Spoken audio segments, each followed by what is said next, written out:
औज़ुबिल्लाहिमिनश्शैतानिर्रजीम बिस्मिल्लाहिर्रहमानिर्रहीम।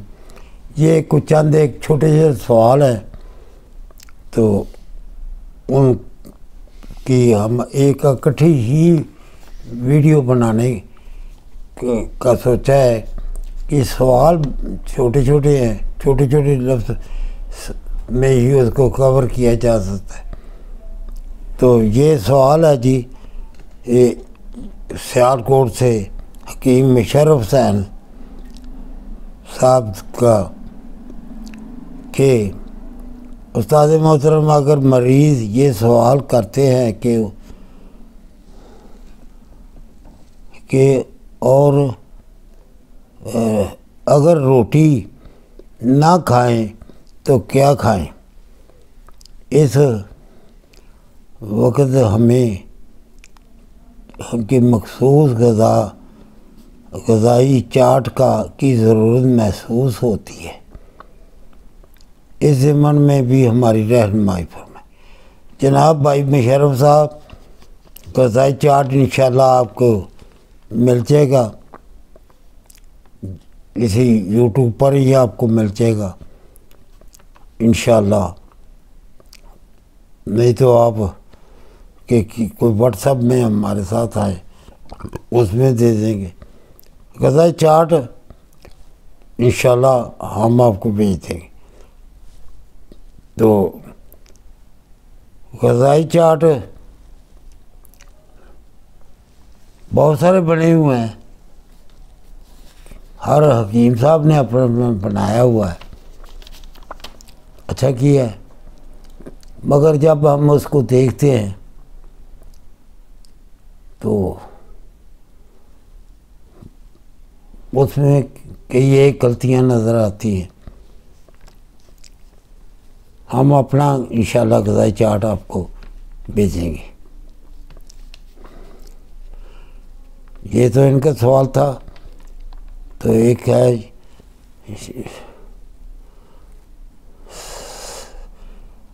सवाल है, सर जी जरियाने मज़ी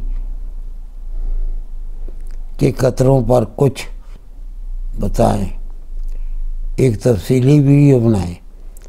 पहले साहब कहते हैं कि कुछ बताएं, फिर कहते हैं कि एक तफसीली वीडियो बनाएं। मेरे भाई, मज़ी के जो कतरे हैं वो जो आते हैं पेशाब की नाली के ज़रिए ही आते हैं। असल में हकीकत को आदमी को समझ आ जाए तो फिर आगे मसला हल कर लेता है। ये जो कहला भी हकीम रहे हैं, फिर कह रहे हैं आसान लफ्ज़ों में ये करते हैं, हालांकि उस वीडियो में सारा कुछ बता दिया गया, उनको बार बार बता दिया गया। वो अपना दिमाग अकल ही नहीं इस्तेमाल करते कि वीडियो के अंदर इतनी लंबी लंबी तकरीरें करनी कुछ बेहतर नहीं है। मकसद की बात होती है, वो जब सामने आ जाए तो आदमी को सारी बात समझ लेनी चाहिए।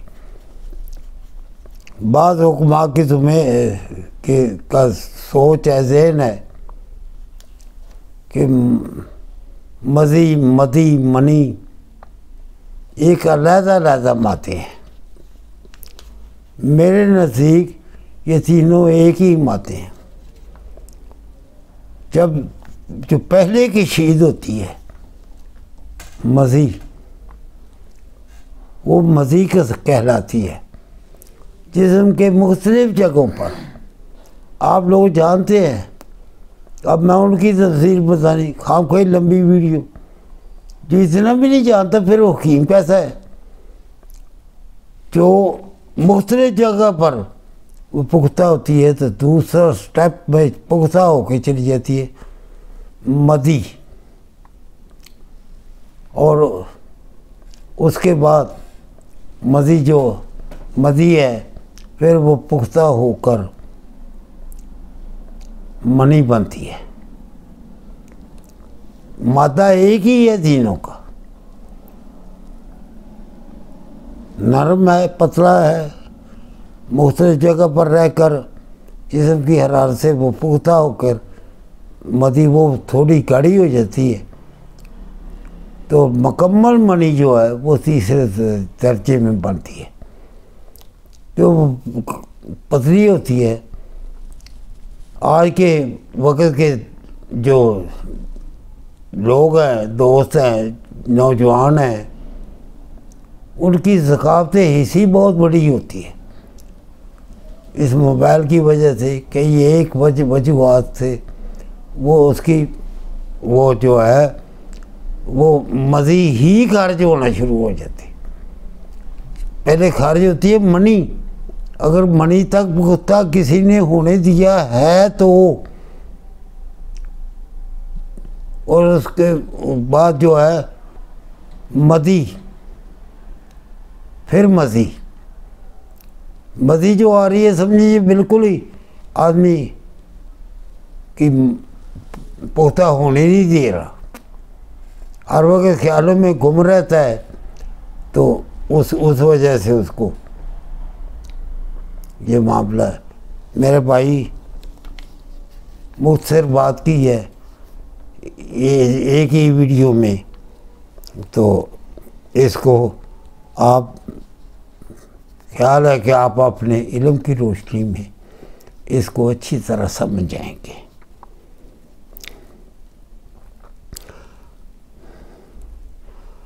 अब सवाल है मोहतरम हकीम साहब, बालों का कबल अज वक़्त सफ़ेद हो जाना और खुशी की का इलाज बताएं। एक बेटी, ये कोई बेटी पाकिस्तान के किसी भी हिस्से से या कहीं से भी ये उसने सवाल किया है, बेटा बालों का कबल अज वक़्त सफ़ेद हो जाना ये कुती असाबी तहरीक से होता है। ये हुक्मा के लिए एक अचंभे की बात हो गई। ज़हन में रख लें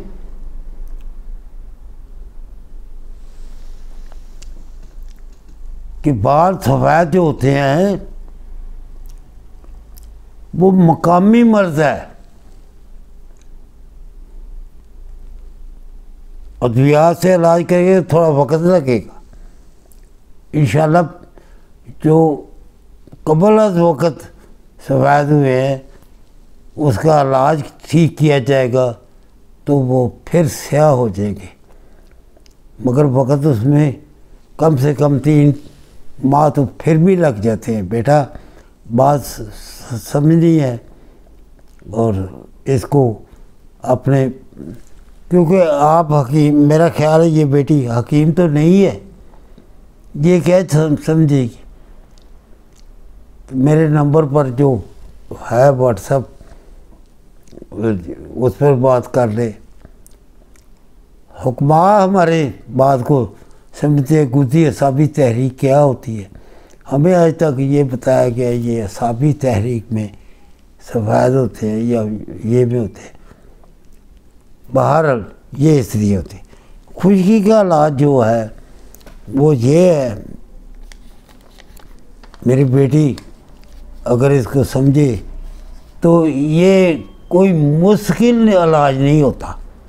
एक दफ़ा कर लो तो सारी ज़िंदगी के लिए। तो ये तो आयल जो पहले देसी आयल थे, अब कारोबारी लोगों ने कमाल नाम देकर खूबसूरत पैकिंग करके पैसा कमाने के लिए बहुत महंगे आयल बनाती हैं। आप जो है मेरा बेटा सरसों का तेल और थोड़ा तारे मीरे का तेल, ऐसे समझ लें कि 2 तोले सरसों का तेल, मैं निस्बत बता रहा हूँ, तो 1 तोला तारे मीरे का तो तेल मिलाकर ये बेटी लगाना शुरू कर दे तो इसके बालों की खुश्की भी ख़त्म हो जाएगी और बालों का गिरना भी रुक जाएगा इंशाअल्लाह। ये मुसलसल अमल होते हैं, रोज़ रोज़ ये करने पड़ते हैं। कभी कोई छूट गया तो कोई मसला नहीं, मगर ये नहीं है कि ये ज़िंदगी के लिए खुशी खत्म कर देंगे, ऐसा नहीं होता। जो ये दावा करते हैं वो गलत दावा करते हैं। मेरी बेटी उम्मीद रखता हूँ कि बात को समझ गई होगी। अस्सलाम वालेकुम। और इसके बाद ऐसे ही कुछ और सवाल है कि उस्ताद मोहतरम सजाक नए और पुराने पर रोशनी डालें और इसके इलाज बारे में रहनुमाई फरमाएं। हकीम साहब ने अपना नाम कोई नहीं लिखा, तो हकीम साहब हैं या कोई और हैं, लगता है हकीम ही होंगे। सजाक नया है या पुराना है? हज़रत साबर साहब का नुस्खा जो है दोनों पर काम करता है, पुराने से पुराने सजाक पर भी और नए सजाक पर भी।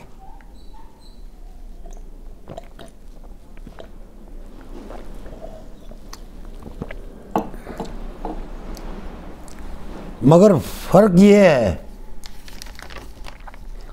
हज़रत ने कहा कि पुराने सजाक में घी, देसी घी का ज़्यादा इस्तेमाल करवाया जाए। आम सजाक में भी देसी घी का इस्तेमाल उतना नहीं जितना कि पुराने सजाक, जिसको करहा कहा जाता है। ये तो सजाक जो होता है, जब होता है किसी को 7 दिन तक उसकी तकलीफ़ होती है, जलन, सड़न,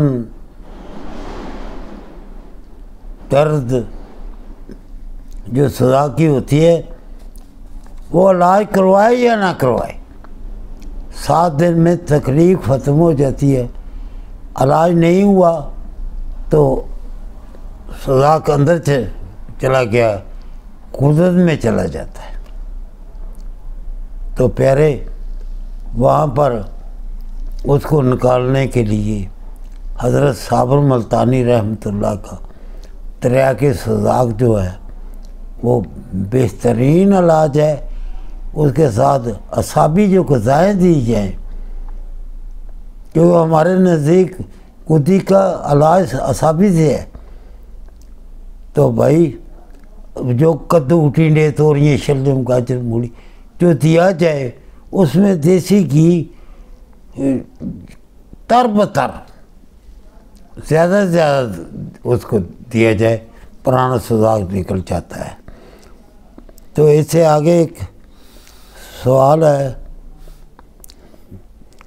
जिन मरीज़ों को, ये भी हकीम साहब कोई इनने भी कोई नाम नहीं लिखा, जिन मरीज़ों को बार बार भूख लगती है और खाना ना मिलने पर वो बेहोश होने लगते हैं, कमज़ोरी होने लगती है, इसका क्या हल है?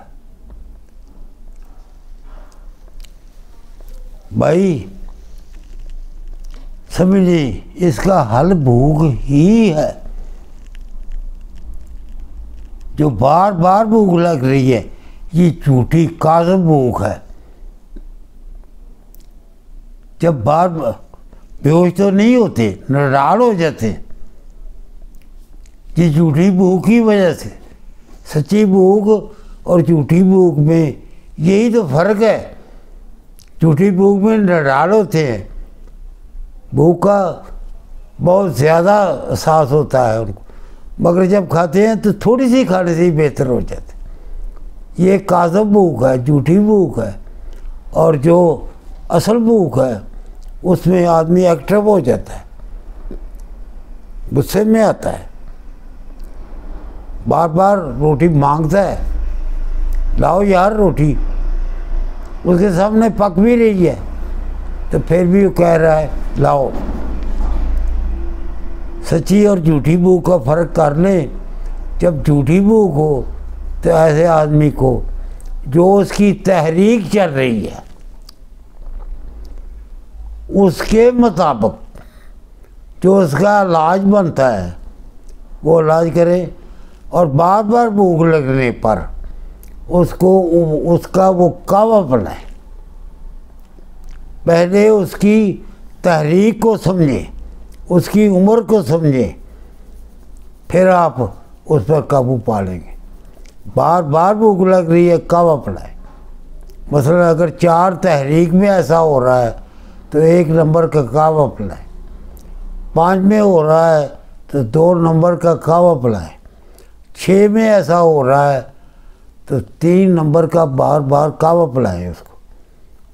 इंशाल्लाह इसका इलाज 2-3 दिन में हो जाएगा, वो आदमी ठीक हो जाएगा।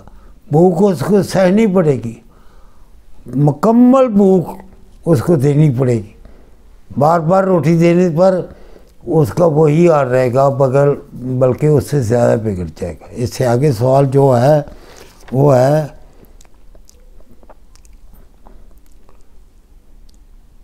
जिन मरीज़ों को, हाँ जी ये सवाल है, ये साहब ने भी नाम नहीं लिखा। बूढ़े हजरात का इलाज किस तहरीक में करें, क्योंकि वो खुद उज़राती असाबी होते हैं, तो गुदी असाबी करने से वो और कमज़ोर हो जाते हैं। ये साहब ने नाम ही नहीं लिखा, इनको क्या पता कि उम्र का कौन सा हिस्सा बुढ़ापे में जाता है, कौन सा लड़कपन में, कौन सा हिस्सा जवानी का है। मेरे भाई, बूढ़ों की कब तहरीक ज़राती साफी होती है? बूढ़ा तो साफी ज़राती में होता है। अल्लाह पलटा देते हैं, कुरान में भी जिक्र है इस चीज़ का। बुढ़ापे में पलटा दिया जाता है। जैसे तहरीकें आगे बढ़ी हैं वैसे ही पीछे वो आती हैं। आज के ज़्यादातर बूढ़ों की जो नब्ज़ है वो असाबी ही होगी, असाबी इज़लाती होगी, या फिर मजाज बिगड़ा हुआ है तो उसकी गुद्दी इज़लाती चल रही है, किसी को कोई चल रही है। बूढ़े का बंदे का इलाज जो है 5 नंबर में तो करना ही फजूल है, गलत है। तहरीक को समझे, नब्ज़ को समझे। नब्ज़ का इल्म हासिल किए बगैर तब करना जुर्म है, गुनाह है।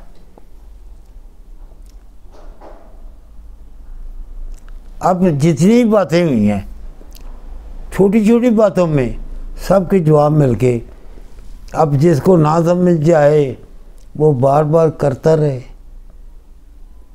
हम हाजिर हैं बार बार जवाब देने के। जिनको वहाँ खारिज होती है वो भड़का रहे हैं जो लोग,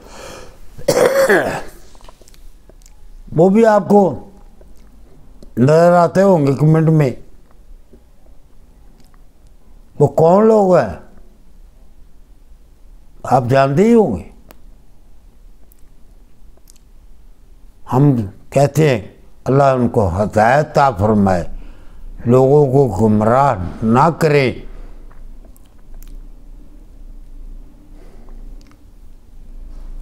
यहाँ ये आदमी मेरे पास ही कुछ सीख कर गया है, और ये भी कहता हूँ कि वो चोरी करके गया किताबों की, तो भाई उनको शर्म आनी चाहिए। हम बात क्या कर रहे हैं। पर इस पर मैं कि इंशाल्लाह अलग वीडियो बनाऊंगा।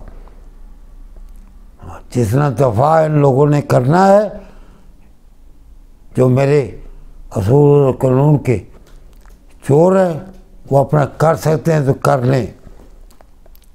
मैं तो नहीं चाहता था कि इनको खोल कर नंगा करूं, मगर ये इस काबिल नहीं है कि अपनी इज़्ज़त बचा सके। इनको इज़्ज़त रास नहीं है। अल्लाह खैर करे। मैंने अपनी बसात के मुताबिक जवाब दिए हैं।